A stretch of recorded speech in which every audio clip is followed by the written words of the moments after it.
Hello दोस्तों, हमारे YouTube channel पर आपका स्वागत है। मैं सौरभ कुमार सिंह। और जो मुद्दा था, जो विषय था, वो था सचिवालय सहायक की परीक्षा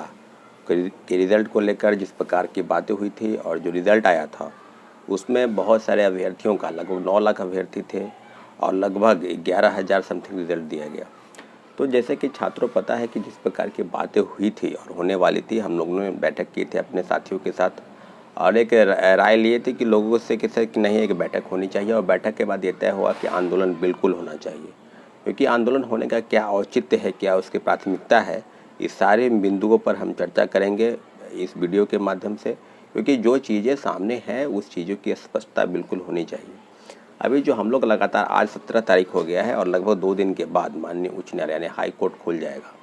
तो हम लोग के पास बैठक के अलावा एक दूसरी उम्मीद जो है, एक पहली उम्मीद वो यही है कि जो कोर्ट में केस मेंशनिंग हुआ है,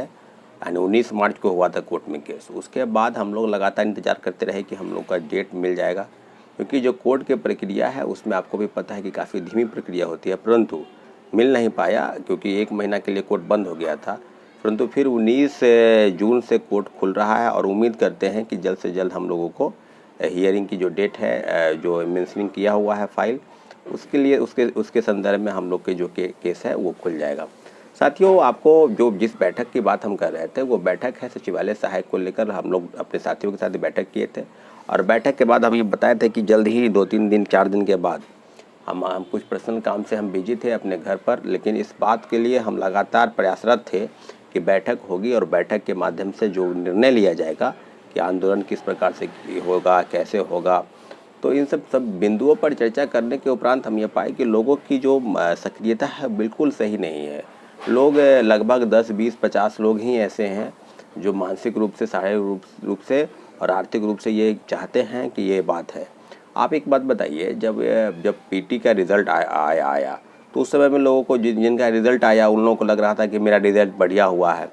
तो यही बात 23 की प्रथम पाली की जो परीक्षा हुई और जिसको रद्द किया गया और 5 मार्च के दिन दोबारा परीक्षा हुई, तो उन लोगों को भी यही लग रहा था कि रिज़ल्ट ऐसे हो गया, फिर हम लोग का रिज़ल्ट कैसे नहीं हुआ, अब हम लोग की जो परीक्षा हुई वो रद्द हो गई तो हमको क्या इससे मतलब है। तो 3 लाख परीक्षार्थी ऐसे थे जो ये सोचते थे। अब 9 लाख परीक्षार्थी सोचते थे कि 6 लाख परीक्षार्थी ये सोचते थे कि कोर्ट में केस होगा या प्रोटेस्ट होगा। तो प्रोटेस्ट तो हम पहले भी करके देख चुके हैं ना। आपकी कितनी सहभागिता थी, कितनी भागीदारी थी, हम सब चीज़ों का हमने आकलन कर लिया था। इसके बावजूद भी लगातार हम प्रयासरत थे और तब हमने ये जाकर फैसला लिया कि कोर्ट का दरवाजा जो है वो खटखटाना है। साथियों, इस बात की बिल्कुल आपको भी चिंता है, हमको भी चिंता है कि जिस प्रकार से बिहार कर्मचारी चयन आयोग या सरकार काम कर रही है, उसके काम करने के तौर तरीके हैं बिल्कुल छात्र विरोधी रहे हैं। अभी जिस प्रकार से आपने कहा ना कि 2600 रिज़ल्ट, 23 की प्रथम पाली की जो परीक्षा हुई, री एग्जामिनेशन हुई 5 मार्च को, उसका मार्च 2600 रिज़ल्ट है और 24 की प्रथम पाली, 23 की दूसरी और 24 की प्रथम, यानी 2 शिफ्ट मिलाकर 9000 रिजल्ट है। तो इस बात से स्पष्ट है कि जो परीक्षा, जो पेपर लीक हुआ, तीनों पाली के पेपर लीक हुए, तो हर जगह पर, सोशल साइट पर हर जगह वायरल थे। परंतु लोगों की जो मानसिकता है और लोगों की जिस प्रकार के एकजुटता नहीं है, एकता नहीं है जिस बात को लेकर, वो यही कि छात्रों अभ्यर्थियों के बीच बिल्कुल नहीं है। अब 2-400, 200 लोग अगर चाहेंगे, आप एक बार में ही चाहते हैं, हाँ ठीक है, एक बार में 3000, 4000 लोग आए थे, परंतु जिस प्रकार 4 जनवरी के दिन, परंतु जिस प्रकार का जो वातावरण है उसमें है कि लगातार आपको भ्रष्टाचार के खिलाफ जो लड़ाई है उसमें 1 दिन, 2 दिन, 4 दिन से नहीं होगा, उसमें आप लोग को लगातार लगना पड़ेगा। अब जो बातें हैं कि अब आखिरी उम्मीद, क्योंकि अब बहुत लोग हैं कि तुमसे नहीं होगा तो ये नहीं होगा, आपसे नहीं होगा तो वो नहीं होगा। तो 2-4 छात्र नेताओं की सक्रियता के बावजूद भी जिस प्रकार का वातावरण और भय का माहौल लोगों के बीच है, अब बैठक होने वाली थी तो इसके बावजूद भी हमको भी एक सूचना है कि आप बैठक नहीं कर सकते हैं। तो बैठक नहीं कर सकते हैं इस संदर्भ में, क्योंकि जो चीज़ें हम तो परसों ही आए हैं और उसके बाद हम ये सोच रहे थे कि हम बैठक बुलाएंगे, परंतु अब जो तकनीकी सूत्र है और लोगों के बीच में जो पुलिसिया विभाग के जो तंत्र हैं, उनके तरफ से एक मैसेज आया कि आप बैठक नहीं बुला सकते हैं। तो बैठक नहीं बुला सकते, इसका मतलब तो यही हो गया कि सरकार या आयोग ये चाहती है कि या तो पटना कॉलेज में या गांधी मैदान में या कहीं भी हम बैठक अगर बुलाएं, इसका मतलब ये थोड़ी होता है कि बैठक बुलाना क्या गुनाह है। तो बैठक बुलाने नहीं बुलाने का भी मन है और बुलाने का भी मन है, तो दोनों तरफ से सरकार ये चाहती है कि कुछ भी नहीं, यानी कुछ भी नहीं आप कर सकते हैं, प्रोटेस्ट नहीं कर सकते हैं, आप बैठक नहीं बुला सकते हैं, बिल्कुल इस तरह की चीज़ें। हम तो गांधी मैदान में पहले भी बैठक बुलाए थे, प्रेस कॉन्फ्रेंस भी किए थे, लोगों के बीच गए भी थे।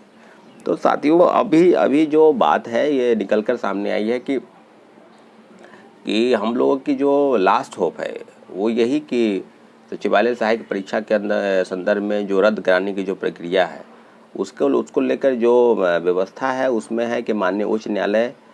की तरफ ही हम लोग की आखिरी उम्मीद टिकी है, और माननीय उच्च न्यायालय के द्वारा जो निर्देश दिया जाएगा छात्रों के संदर्भ में या सचिवालय सहायक परीक्षा को लेकर, उसमें हम लोगों को पूरी उम्मीद है, क्योंकि 23 की प्रथम पाली पेपर रद्द हुआ और उसके बाद 23 की दूसरी पाली में भी ये माननीय सरकार ने और उसकी रिपोर्ट ने कि परीक्षा समाप्त होने के 1 मिनट पहले पेपर लीक हुआ था। तो पेपर लीक होने का जो औचित्य है वो 23 की प्रथम पाली या 23 की दूसरी पाली या 24 की पाली सभी परीक्षाओं में इसी प्रकार की है। तो हम लोग के पास पुख्ता सबूत है, और इस बिना पर कि सरकार और आयोग गंभीर नहीं है, तो माननीय उच्च न्यायालय इस बात पर जरूर गंभीरता से विचार करेगी कि छात्रों के हित में फैसला हो सके। तो आपसे गुजारिश करते हैं और आपसे अपील भी करते हैं कि 19 तारीख के दिन हम लोग लगातार हमारे साथी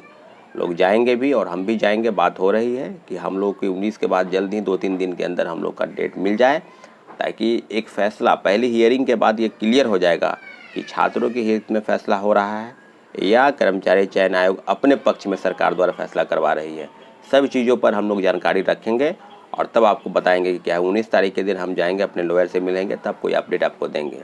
ठीक है, फिर मिलेंगे अगले अपडेट के लिए। तब तक के लिए आपका धन्यवाद।